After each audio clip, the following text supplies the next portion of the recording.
نحمد نصلی علی رسول الکریم اما بعد فاعوذ باللہ من الشیطان الرجیم بسم اللہ الرحمن الرحیم۔ ہم قرآن مجید کی تفسیر کر رہے ہیں۔ آج کا سبق آیت نمبر 32 سے ہے سورہ ہود کی۔ ہم شروع کرتے ہیں۔ اعوذ باللہ من الشیطان الرجیم بسم اللہ الرحمن الرحیم۔ قالوا یا نوح قد جادلتنا فأكثرت جدالنا فأتنا بما تعدنا إن كنت من الصادقین۔ انہوں نے جواب دیا کہ اے نوح، تم ہم سے جھگڑے اور خوب جھگڑ چکے، اب تم سچے ہو تو ہمیں جس عذاب کی دھمکی دے رہے ہو وہ ہمارے پاس لے آؤ۔ جیسے کہ ہم جانتے ہیں کہ سورہ ہود جو ہے وہ رسول اللہ صلی اللہ علیہ وسلم کی مکی دور کے تقریباً آخری جو دور تھا مکہ میں آپ کے تبلیغ کا، نبوت کا، اس میں یہ نازل ہوئی ہے۔ اور یہ مشکل دور تھا رسول اللہ صلی اللہ علیہ وسلم پر۔ جو مشرکین مکہ تھے ان کے ظلم و ستم بہت زیادہ شدت پکڑ چکے تھے، اور اللہ کے اس دین کے قبولیت میں ان کا جو انکار تھا وہ شدید سے شدید تر ہوتا چلا گیا۔ اللہ تعالیٰ ایسے بندوں کو انبیاء کرام بناتا ہے جو جن کے دلوں میں قوم کا درد ہوتا ہے، وہ مخلص ہوتے ہیں، اور وہ ان کے دلوں میں تڑپ ہوتی ہے کہ وہ کسی طرح لوگوں کو برے انجام سے بچا لیں، اپنی قوم کو، اپنی امت کو برے انجام سے بچا لیں، اور کسی طرح یہ لوگ حق کو قبول کر لیں۔ تو آپ صلی اللہ علیہ وسلم پر بھی یہ بات بہت سخت گزرتی تھی، آپ کو بہت تکلیف ہوتی تھی کہ وہ خیر کی طرف نہیں آ رہے، وہ اپنا نقصان کر رہے ہیں۔ اور اس کے علاوہ جو آپ صلی اللہ علیہ وسلم کے ساتھ ان کا رویہ تھا، آپ پر تنقیر کرتے، آپ کے ساتھ بہت ہی برا رویہ کرتے، ہنستے، مذاق اڑاتے، یہ ساری چیزیں بڑی تکلیف دہ ہوتی ہے انسان کے لیے۔ جب وہ انسان اپنے دل میں ایک اچھائی رکھتا ہو، سامنے والے کے لیے خیر خواہی کرنا چاہتا ہو، اور یہ ان کا رویہ سامنے سے اتنا برا ہو تو انسان کو تکلیف ہوتی ہے۔ تو اللہ سبحانہ تعالیٰ نے پچھلی اقوام کے بہت سے واقعات بیان فرمائے اس سورہ میں بھی اور قرآن میں بہت سی جگہوں پر، اور ان کے اور مقاصد کے ساتھ ساتھ سب سے بڑا مقصد یہ بھی ہوتا تھا کہ اللہ کے پیارے رسول صلی اللہ علیہ وسلم کو تسلی دی جائے، آپ کا دل بڑھایا جائے کہ آپ دل برداشتہ نہ ہوں، اور یہ جو رویہ ہے آپ کی قوم کا برا رویہ ہے، جو حق کو قبول نہیں کرنا چاہتے، مسلمانوں پر ظلم و ستم کر رہے ہیں، آپ صلی اللہ علیہ وسلم کے ساتھ زیادتی کرتے ہیں، تو یہ کوئی انہونی بات نہیں ہے۔ اللہ تعالیٰ نے پچھلے انبیاء کے قصے سنا کر یہ بات واضح فرمائی کہ انسانوں کی تاریخ میں ہمیشہ جب بھی کوئی نبی آیا ہے تو انسانوں کے جو حق کو قبول نہیں کرنے والے ہوتے ہیں ان کا رویہ کچھ اسی قسم کا ہوتا ہے۔ ہم اس آیت کو اچھی طرح سمجھتے ہیں۔ قالو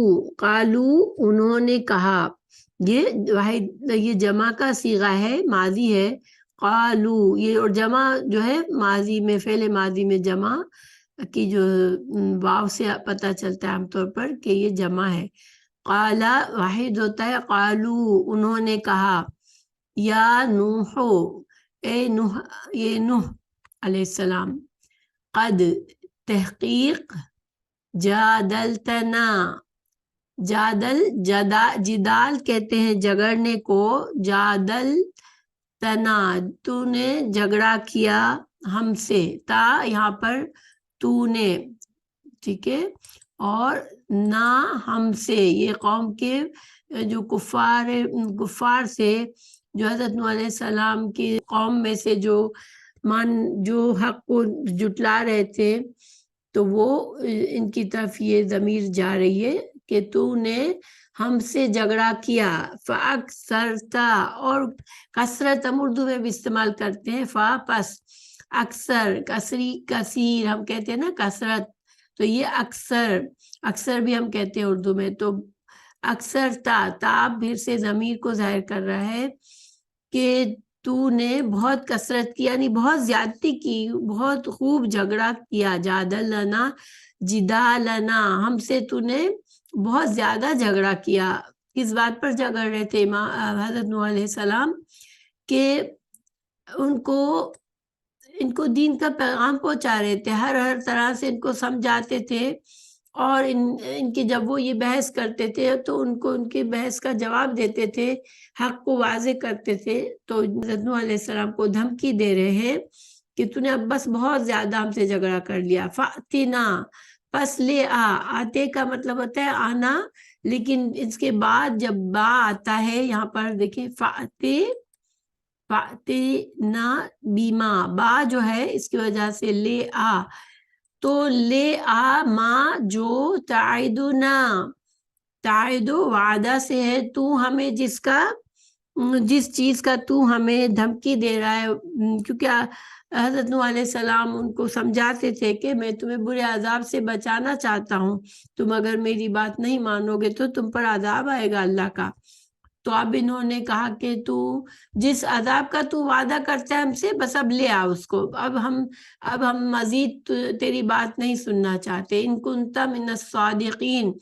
اگر تو ہے سچوں میں سے. صادقین جمع کا صیغہ ہے اور الصادق واحد بنتا ہے اس کا. اردو میں بھی صادق کا لفظ استعمال ہوتا ہے، سچ بولنے والا. تو اگر تو سچا ہے تو پھر عذاب لیا. اب یہ ایک طرح سے عذاب مانگ رہے تھے، قوم عذاب کی جلدی کر رہے تھے کہ بس اب عذاب لیا. تو دیکھیں یہ جو ہے یہ رسول اللہ صلی اللہ علیہ وسلم کے ساتھ بھی ہوا ہے ایسے، کہ آپ صلی اللہ علیہ وسلم سے بھی آپ کی قوم نے اسی طرح عذاب کی جلدی کی. نوح علیہ السلام جو ہے ان کا ذکر قرآن میں 43 جگہوں پر آیا ہے، ٹھیک ہے. تو اور سورہ عنکبوت آیت 14 میں اللہ تعالیٰ نے فرمایا وَلَقَدْ أَرْسَلْنَا نُوحًا إِلَىٰ قَوْمِهِ فَلَبِثَ فِيهِمْ أَلْفَ سَنَةٍ إِلَّا 50 عَامًا فَأَخَذَهُمُ الطُّوفَانُ وَهُمْ ظَالِمُونَ. اور بلا شبہ یقیناً ہم نے نوح کو اس کی قوم کی طرف بھیجا تو وہ اس میں 50 کم ہزار برس یعنی 950 سال تک حضرت نوح علیہ السلام نے اپنی قوم کو سمجھایا تھا، ٹھیک ہے، ان کو میسج، ان کو دین کا پیغام پہنچایا تھا. پھر انہیں طوفان نے پکڑ لیا اس حال میں کہ وہ ظالم تھے. اب نوح علیہ السلام جو ہے وہ اپنی قوم کو بڑی لمبی مدت تک سمجھایا. اب 950 سال، پھر ظاہری بات ہے کہ حضرت نوح علیہ السلام جو تھے وہ نبوت سے پہلے بھی کچھ زندگی گزاری ہوگی، اور پھر جب طوفان نے نوح آ گیا اس کے بعد بھی حضرت نوح علیہ السلام کچھ رہے ہوں گے زندہ. تو گویا نوح علیہ السلام کی نے ایک بڑی لمبی عمر پائی تھی. تو ہمیں اگر ہم سوچتے ہیں تو ہمیں بہت ہی عجیب لگتا ہے کہ اتنے سال کوئی انسان اتنی لمبی عمر پانا اور پھر اتنے لمبی مدت تک سمجھانا، دین کا پیغام پہنچانا. تو قرآن اور حدیث سے ہمیں پتہ چلتا ہے کہ پہلے جو تھے وہ انسانوں کی زندگی لمبی ہوا کرتی تھی، ان کے قد بھی لمبے ہوتے تھے. ابو ہریرہ رضی اللہ عنہ سے روایت ہے کہ رسول اللہ صلی اللہ علیہ وسلم نے فرمایا، یہ حدیث بخاری کی ہے، اللہ تعالیٰ نے آدم علیہ السلام کو اس کی صورت پر پیدا کیا. اس کا طول انسان کا جو ہاتھ کی لمبائی ہوتی ہے اس کی 60 ٹائمز، تو یہ بہت زیادہ لمبا قد ہوا. تو جو شخص بھی جنت میں جائے گا آدم کی صورت پر ہوگا. پھر بعد میں اب تک کی خلقت کا قد کم ہوتا چلا گیا. تو اس حدیث سے ہمیں کیا پتہ چلتا ہے کہ حضرت آدم علیہ السلام کی جب بناوٹ جو تھی، کاٹ تھا، وہ آج کل کے انسانوں سے کئی لمبا تھا. اور پھر آہستہ آہستہ وقت کے ساتھ ساتھ انسانوں کا قد اور انسانوں کی عمر کم ہوتی گئی. لیکن جب جنت کی جائیں گے تو وہ آدم علیہ السلام کے جیسے بنایا گیا تھا، آدم علیہ السلام کی جو خلقت تھی، یعنی آدم علیہ السلام کی جو قد اور بناوٹ تھی، اس طرح کا انسان ہوں گے. اور ہمیں یہ بھی دوسری احادیث سے پتہ چلتا ہے کہ جوانی یعنی کہ 35 سے 40 عمر کی جو عمر ہوتی ہے بیچ کی، اس عمر کے لوگ ہوں گے جنت میں. بوڑھے لوگ، کوئی بوڑھا نہیں ہوگا وہاں پر.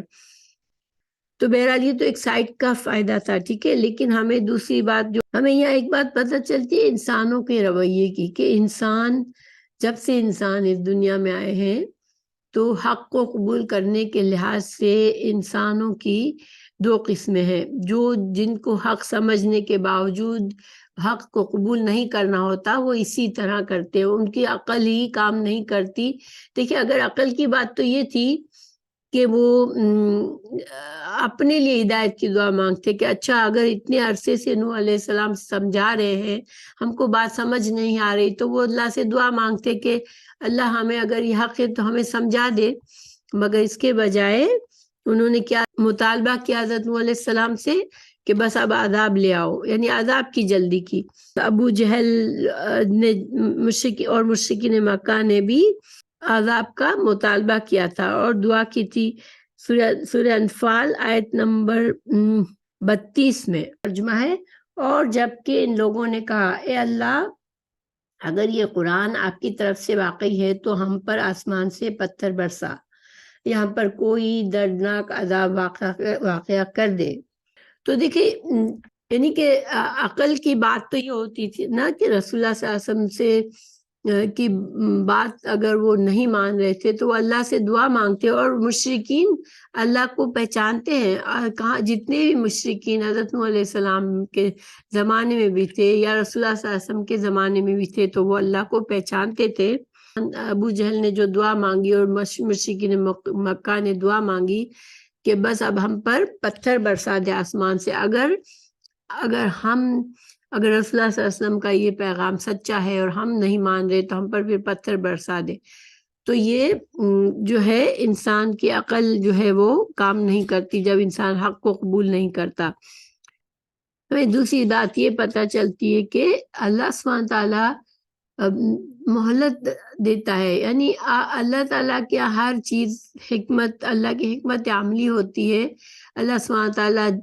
انسانوں کو فوراً سے نہیں پکڑتا بلکہ مہلت دیتا ہے. اس مہلت میں یا تو وہ انسان ہدایت پا سکتا ہے اور نہیں ہدایت پاتا تو پھر وہ مہلت اس کے لیے ایک طرح سے عذاب ہی ہوتا ہے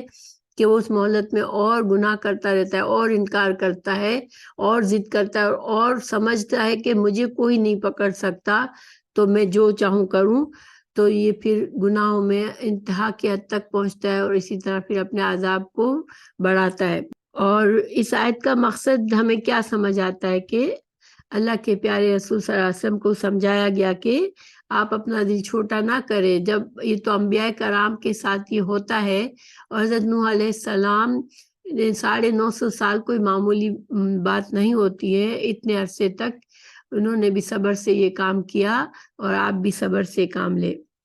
تو یہ آیت نمبر 32 میں ہم نے یہ باتیں سیکھی. قال انما یأتیکم بہ اللہ ان شاء وما انتم بمعجزین. حضرت نوح علیہ السلام نے اپنی قوم کے ساتھ کوئی غصہ اور تلخی کا مظاہرہ نہیں کیا. جب انہوں نے عذاب کا مطالبہ کیا تو حضرت نوح علیہ السلام نے ان کو سمجھا دیا کہ ایک نبی جو ہوتا ہے وہ صرف اللہ تعالیٰ کا پیغام لانے والا ہوتا ہے، ڈرانے والا ہوتا ہے، خوشخبری دینے والا ہوتا ہے، اور اس کی حیثیت وہ عذاب کے فیصلے نہیں کر سکتا کہ کب عذاب لانا ہے. انہوں نے سمجھا دیا کہ عذاب لانا میرا کام نہیں ہے، یہ تو اللہ تعالیٰ کا اختیار ہے، وہ اگر چاہے گا تو تم پر عذاب لے آئے گا. تو اس آیت سے ہمیں یہ پتہ چلتا ہے اللہ سبحانہ تعالیٰ کی بے پناہ قدرت کا پتہ چلتا ہے کہ اللہ تعالیٰ ایک تو نمبر 1 کہ اللہ کے حکمت کے فیصلے ہوتے ہیں. اللہ سبحانہ تعالیٰ جب تک جس وقت تک جو کام جب لکھا ہے وہی وہاں اسی وقت ہوتا ہے وہ کام، اور اس اللہ کے اذن کے بغیر ایک ذرہ بھی حرکت نہیں کر سکتا یا حرکت کرتا ہوا ذرہ رک نہیں سکتا. اور جو انسانوں کو بھی جو اللہ تعالیٰ نے آزادی دی ہے کہ وہ گمراہی قبول کرے یا ہدایت کے راستے پر چلے تو یہ اختیار بھی ایک طرح سے ایک مہلت ہے، ایک وقت تک کے لیے ہے. اور اس میں بھی اللہ تعالیٰ کے اذن سے ہی انسان کو ہدایت ملتی ہے. ہدایت کی توفیق بھی ملنا اللہ کی طرف سے ہوتا ہے. اللہ سبحانہ تعالیٰ جس انسان کے دل میں خیر دیکھتا ہے اسے ہدایت نصیب کرتا ہے. اس آیت میں ہمیں حضرت نوح علیہ السلام کے صبر کا بھی اندازہ ہوتا ہے کہ اتنا عرصہ ایک انسان اگر حق بات سمجھا رہا ہے اور اس پر سامنے والا بے باک ہوتا چلا جاتا ہے، اور اس طرح سے عذاب کا مطالبہ کرنے پر بھی حضرت نوح علیہ السلام نے ان سے کسی ناراضگی اور تلخی کا معاملہ نہیں کیا، بلکہ صبر سے صحیح حق بات بتا دی کہ میرا کام نہیں عذاب لانا، اور اللہ تعالیٰ کو تم عاجز بھی نہیں کر سکتے ہو۔ تم یہ نہ سمجھو کہ اگر تم پر ابھی تک عذاب نہیں آیا ہے اللہ کی نافرمانی کرنے پر تو اللہ عاجز ہے تم سے، تم پر عذاب لانے سے اللہ عاجز نہیں ہے۔ اللہ سبحانہ تعالیٰ ہر چیز پر قادر ہے، اور بس یہ ایک وقت کی بات ہے، مہلت کی بات ہے کہ جب تمہاری مہلت جب تک ہے، جب تک اللہ تعالیٰ تمہیں اس گمراہی کے راستے پر اگر تم چلنا چاہتے ہو تو اس پر چلنے دے گا، اور تم ہدایت کی طرف آنا چاہ رہے ہو تو ہدایت کی طرف آ سکو گے۔ پھر اللہ تعالیٰ پھر آگے اگلی آیت میں وَلَا يَنْفَعُكُمْ نُصْحِي إِنْ أَرَدْتُ أَنْ أَنْصَحَ لَكُمْ إِنْ كَانَ اللَّهُ يُرِيدُ أَنْ يُغْوِيَكُمْ هُوَ رَبُّكُمْ وَإِلَيْهِ تُرْجَعُونَ۔ اس آیت کا ترجمہ ہے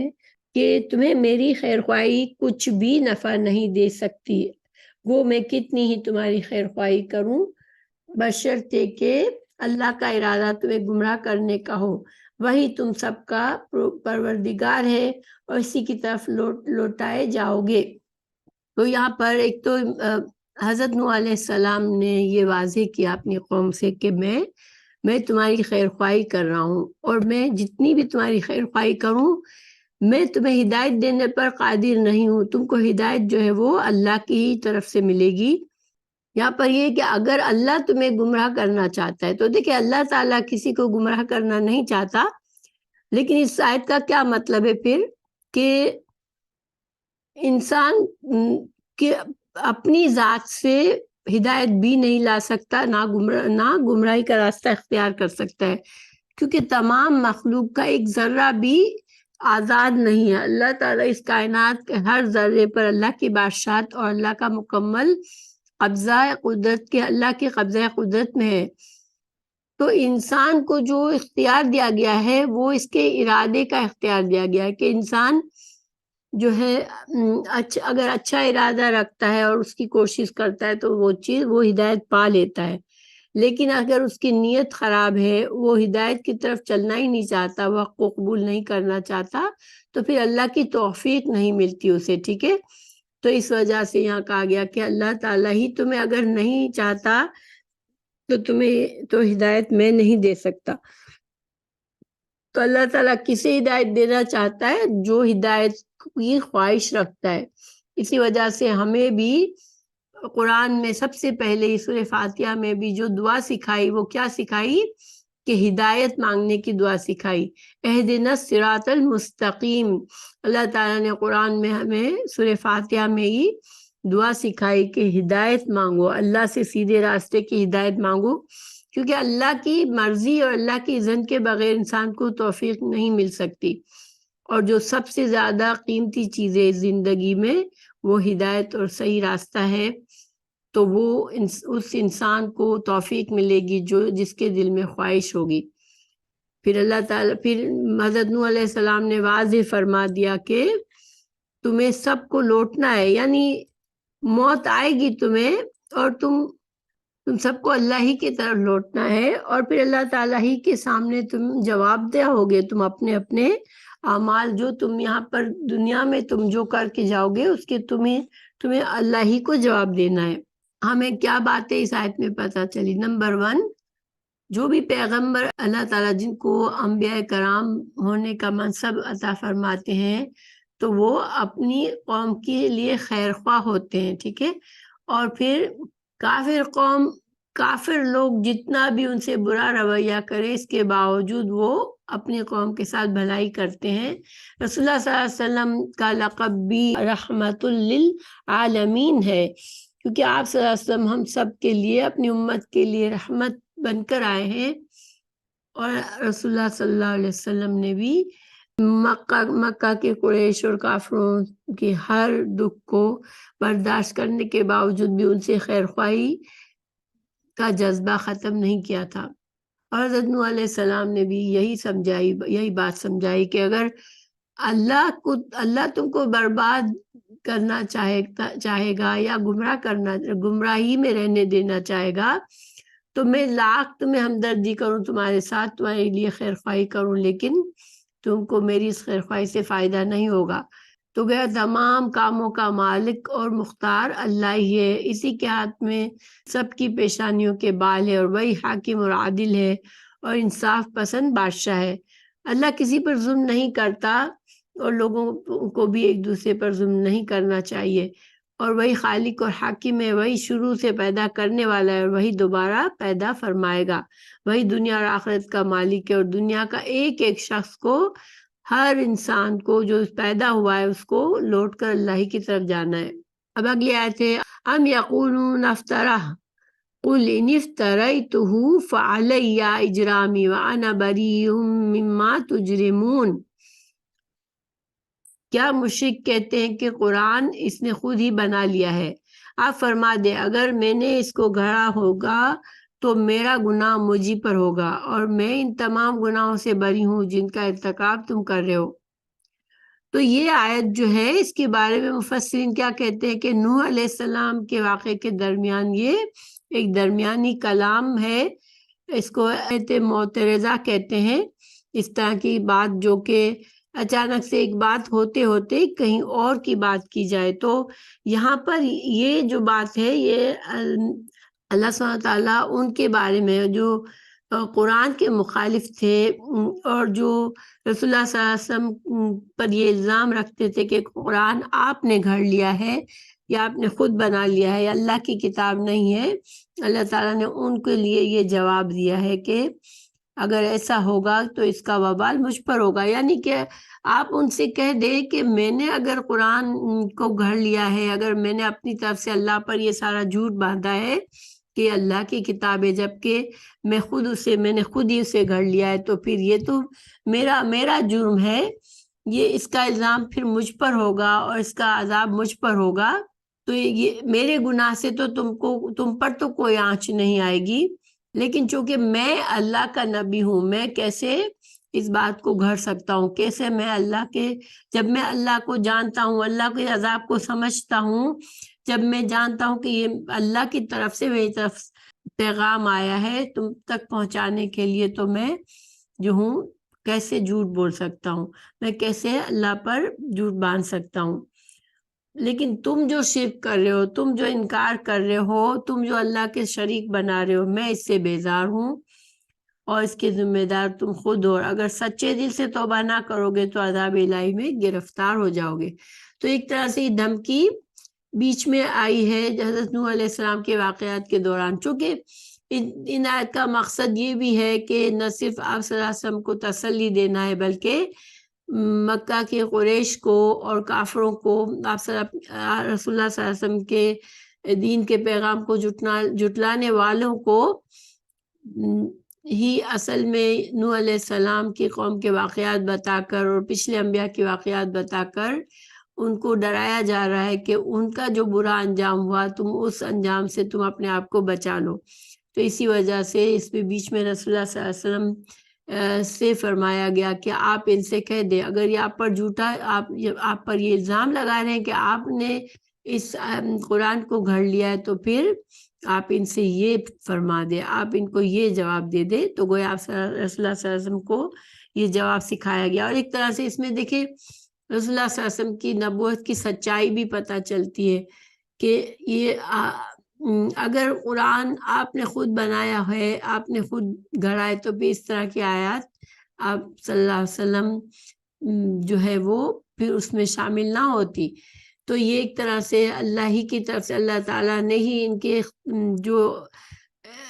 کے اعتراضات تھے قرآن پر اور رسول اللہ صلی اللہ علیہ وسلم کی ذات پر، تو ان کا جواب اللہ تعالیٰ نے خود ہی یہاں پر دیا ہے۔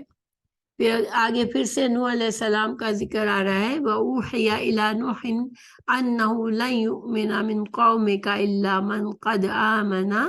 فَلَا تَبْتَئِسْ بِمَا كَانُوا يَفْعَلُونَ۔ اب پھر سے نوح علیہ السلام کا قصہ آ گیا۔ اللہ تعالیٰ فرما رہے ہیں کہ اور نوح کی طرف وحی کی گئی کہ بے شک حقیقت یہ ہے کہ تیری قوم میں سے کوئی ہرگز ایمان نہیں لائے گا مگر جو ایمان لا چکا پس جو وہ کرتے ہیں تو اس پر غمگین نہ ہو۔ اگلی آیت بھی ساتھ ہی پڑھ لیتے ہیں۔ وَأُوحِيَ إِلَىٰ نُوحٍ أَنَّهُ لَن يُؤْمِنَ مِن قَوْمِكَ إِلَّا مَن قَدْ آمَنَ فَلَا تَبْتَئِسْ بِمَا كَانُوا يَفْعَلُونَ۔ اور پھر نوح علیہ السلام سے اللہ تعالیٰ نے کیا فرمایا کہ ہماری آنکھوں کے سامنے اور ہماری وحی کے مطابق کشتی بنا اور مجھ سے ان کے بارے میں بات نہ کرنا جنہوں نے ظلم کیا، یقیناً وہ غرق کیے جانے والے ہیں۔ جب ہم نوح علیہ السلام کے واقعات قرآن میں پڑھتے ہیں مختلف آیت میں، تو ہمیں کیا اندازہ ہوتا ہے کہ حضرت نوح علیہ السلام صدیوں تک صبر سے کے ساتھ دعوت دیتے رہے، اور اس کی ان کی اتنی لمبی تبلیغ کے باوجود بھی جب قوم نے ان کو صرف ایذا پہنچائی، ان کی بات کا انکار کیا، ان کا مذاق اڑایا، اور نہ صرف یہ بلکہ وہ اپنے نسلوں کو، اپنی اولادوں کو بھی وصیت کرتے تھے کہ تم جو ہے اپنے بتوں کو ہرگز نہ چھوڑنا، یعنی کہ جب آنے والی نسلوں کو بھی گمراہ کر کے ہی جاتے تھے، ان کو بھی وصیت کرتے تھے کہ ہمارے بعد تم جو ہو وہ بتوں کے ساتھ رہنا، بتوں کو مت چھوڑنا۔ تو نوح علیہ السلام کی بات نہ ماننے کا انہیں بھی ان کو تاکید کرتے تھے۔ مگر جب تک اللہ سبحانہ تعالیٰ کی طرف سے یہ اشارہ نہیں آیا کہ بس اب جو ہے ان کی مہلت پوری ہونے والی ہے، حضرت نوح علیہ السلام دعوت دیتے رہے۔ تو اس آیت میں اللہ تعالیٰ نے ہمیں بتا دیا کہ نوح علیہ السلام کو اللہ تعالیٰ نے عذاب کے آنے سے پہلے بتا دیا تھا کہ اب جو ہے آپ کی قوم میں سے اب مزید کوئی بھی اب مسلمان نہیں ہوگا، اب وہ ایمان نہیں لائے گا۔ قرآن میں ہمیں دوسری جگہوں پر پتہ چلتا ہے، سورہ القمر آیت 10 میں بھی، کہ جب نوح علیہ السلام پر یہ وحی نازل ہوئی تو پھر انہوں نے اللہ سے دعا مانگی تھی، اپنے قوم پر بدعا کی تھی، انی مغلوب فانتصر، بے شک میں مغلوب ہوں سو تو بدلہ لے۔ اور اسی طرح سورہ نوح میں بھی یہ آیت موجود ہے، سورہ نوح میں بھی حضرت نوح علیہ السلام کی بدعا موجود ہے۔ انہوں نے کہا رب لا تذرنی علی الارض من الکافرین دیارا، اے میرے رب زمین پر ان کافروں میں سے کوئی رہنے والا نہ چھوڑ۔ یہ سورہ نوح کی آیت نمبر 26 سے لے کر آخر تک میں یہ بدعا ہے حضرت نوح علیہ السلام کی اپنی قوم کے لیے۔ تو چونکہ نبی انبیاء کرام اپنی قوم کے لیے مخلص ہوتے ہیں، تو جب تک اللہ تعالیٰ کا یہ حکم نہیں آیا کہ اب کوئی اور مسلمان نہیں ہوگا، اس وقت حضرت نوح علیہ السلام نے بدعا کی۔ اور چونکہ یہ بھی کہہ دیا گیا کہ اب کوئی آنے والی ان کی نسلیں بھی نہیں ہوں گی مسلمان، تو پھر مکمل اب ان کے ایمان سے مایوسی تھی کہ اب یہ ایمان لانے والے نہیں ہیں۔ اچھا، تو پھر اللہ تعالیٰ نے مزید آگے اگلی آیت میں فرمایا وَاصْنَعِ الْفُلْكَ بِأَعْيُنِنَا وَوَحْيِنَا وَلَا تُخَاطِبْنِي فِي الَّذِينَ ظَلَمُوا إِنَّهُمْ مُغْرَقُونَ۔ پھر اللہ تعالیٰ نے فرمایا کہ ہماری آنکھوں کے سامنے ہماری وحی کے مطابق کشتی بنا اور مجھ سے ان کے بارے میں بات نہ کرنا جنہوں نے ظلم کیا، یقیناً وہ غرق کیے جانے والے ہیں۔ تو جو کہ نوح علیہ السلام نے دعا کی تھی اور ان کی دعا قبول ہو گئی، تو اب اللہ تعالیٰ نے بھی بتا دیا حضرت نوح علیہ السلام کو کہ تاکید فرما دی۔ اس آیت میں دو تاکیدیں فرمائی گئی نوح علیہ السلام کو۔ پہلی یہ کہ پانی کے طوفان سے بچنے کے لیے ہماری آنکھوں کے سامنے اور ہماری وحی کے مطابق ایک بحری جہاز بناؤ۔ فلک جو ہے یہ واحد جمع دونوں کے لیے استعمال ہوتا ہے، اور اس کا مطلب بڑی کشتی یعنی بحری جہاز اس کا مطلب ہوتا ہے، چھوٹی کشتی کو فلک نہیں کہتے۔ اللہ تعالیٰ نے یہاں اپنی نگرانی میں ایک کشتی بنانے کا حکم فرمایا۔ تو گویا اس سے ہمیں کیا پتہ چلتا ہے کہ اللہ سبحانہ تعالیٰ نے ہی سمندری جہاز بنانے کی تعلیم بھی دی۔ حضرت نوح علیہ السلام پہلے انسان تھے، انہوں نے سمندری جہاز بنایا، اور یہ اللہ تعالیٰ کی ایک نعمت ہے۔ اللہ تعالیٰ نے اس کو بھی قرآن میں اپنی نعمت کے طور پر بتایا ہے کہ اللہ تعالیٰ نے ہی ہمارے لیے یہ خاصیت رکھی کہ ہم جہاز میں سمندر اس کا سفر کر سکتے ہیں۔ پانی دیکھیں، اگر پانی کا سفر ناممکن ہوتا تو انسان اپنے اپنے خطوں میں ہی رہ جاتے، اور جہاں پانی آتا پھر اس کے بعد انسان اس پانی کے پار کبھی نہ جا سکتا۔ لیکن آج دنیا ایک بڑی دنیا،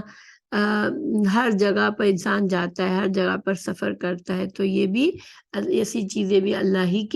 کا فضل ہے، یہ بھی اللہ تعالیٰ کے علم سے ہی بندوں میں آیا ہے۔ حضرت داؤد علیہ السلام کے بارے میں اللہ تعالیٰ نے قرآن میں بتایا کہ ان کو جنگی جو لباس ہوتا ہے جو وہ بنانا سکھایا اللہ نے لوہے کے ذریعے سے۔ تو گویا کہ اللہ تعالیٰ نے بندوں کو پیدا کر کے دنیا کے بھی بہت سے اللہ نے خود ہی سکھائے ہیں بندوں کو، اور ظاہر ہے جو قابلیت ہمیں دی ہے اللہ نے، انسان اپنے طور سے جو سیکھتا ہے، یہ سیکھنے کی صلاحیت بھی اللہ تعالیٰ کی طرف سے ہمارے لیے۔ دوسری بات جو تاکید کی ہے اللہ تعالیٰ نے حضرت نوح علیہ السلام سے، وہ یہ کہ چونکہ آپ کی دعا ہم نے قبول کر لی ہے، تو اب جو ہے کافروں میں سے آپ کسی کافر کے بارے میں اب سفارش نہیں کر سکتے کہ اب ان کو کسی کو بھی نہیں بچایا جائے گا۔ اور چونکہ حضرت نوح علیہ السلام کی بیوی بھی مشرکین میں سے تھی، اور آپ کا ایک بیٹا بھی مشرک تھا، تو اس وجہ سے اللہ تعالیٰ نے منع فرما دیا کہ اب آپ ان کے حق میں بھی دعا نہیں کر سکیں گے۔ اس کے بارے میں ہم آیت آئے گی اس کے بارے میں کہ حضرت نوح علیہ السلام نے اپنے بیٹے کے لیے کو سمجھایا تھا کہ تم آ جاؤ کشتی میں، جب وہ نہیں مانا تو انہوں نے اللہ سے دعا کی تھی کہ اللہ یہ تو میرے گھر والوں میں سے ہے، میری گھر کا ایک فرد ہے، مگر اللہ سبحانہ تعالیٰ نے منع فرما دیا حضرت نوح علیہ السلام کو اس کے بارے میں دعا مانگنے سے منع فرما دیا۔ اس آیت میں ایک اور بات سمجھ آتی ہے کہ اللہ تعالیٰ نے فرمایا ہماری آنکھوں کے سامنے، ٹھیک ہے، عربی میں آئین کہتے ہیں آنکھ کو، تو بھی آیوننا، ہماری آنکھوں کے سامنے۔ تو اب اس سے ہمیں اللہ سبحانہ تعالیٰ کی صفت پتہ چلتی ہے کہ اللہ تعالیٰ کی آنکھیں بھی ہیں۔ اب دیکھیں اللہ قرآن اور حدیث میں بہت سی صفات اللہ تعالیٰ کی بیان کی گئی ہیں۔ اللہ سبحانہ تعالیٰ کے چہرہ بتایا گیا، اللہ کے ہاتھ بتائے گئے، اللہ کی پنڈلی، کان، آنکھیں، اور اللہ تعالیٰ کا اترنا، چڑھنا، سننا، بولنا، خوش ہونا، ناراض ہونا، یہ ساری صفات اور بہت سی صفات بتائی گئی۔ تو اب ان صفات کے بارے میں کچھ لوگ اس کے بارے میں تعویلیں کرتے ہیں، کیونکہ وہ سمجھتے ہیں کہ ہم اللہ کی آنکھیں نہیں کہہ سکتے، ہم اللہ کے کان نہیں کہہ سکتے، اللہ کے چہرہ نہیں کہہ سکتے، کیونکہ پھر وہ انسانوں کے مشابہت ہو جائے گی۔ لیکن دیکھیں جب اللہ تعالیٰ نے جو باتیں قرآن میں خود ہی ہمیں بتائی ہیں، تو گویا ہمیں اس پر ایمان لانا ہے کہ اگر اللہ تعالیٰ نے فرمایا کہ اللہ کی آنکھیں، اللہ کی آنکھوں کا ذکر کیا، تو ہمیں ماننا ہے اور ایمان لانا ہے کہ اللہ کی آنکھیں ہیں۔ ہاں، لیکن چونکہ قرآن ہی میں ہمیں سمجھا دیا گیا کہ لیس کمثلہ شیء وہو السمیع الخبیر، کہ اللہ سبحانہ تعالیٰ اپنی ذات میں یکتا ہے، اللہ کی کوئی صفات جو ہے وہ ہم بندوں سے مشابہ نہیں کر سکتے، لیکن اللہ تعالیٰ کی جو صفات بتائی جاتی ہیں ہمیں، ہم ان پر دل سے، جان سے یقین رکھتے ہیں کہ ہاں یہ صفات اللہ تعالیٰ کی ہیں، اور یہ کیسی ہیں؟ وہ اللہ کی شان کے مطابق ہے۔ اللہ تعالیٰ واحد یکتا ہے، اور اس کی ہر صفت جو ہے وہ اللہ ہی کی شان کے مطابق ہے، کوئی بندے سے مشابہ ہم نہیں کہہ سکتے، کیونکہ اللہ کی مثل کوئی چیز نہیں ہے۔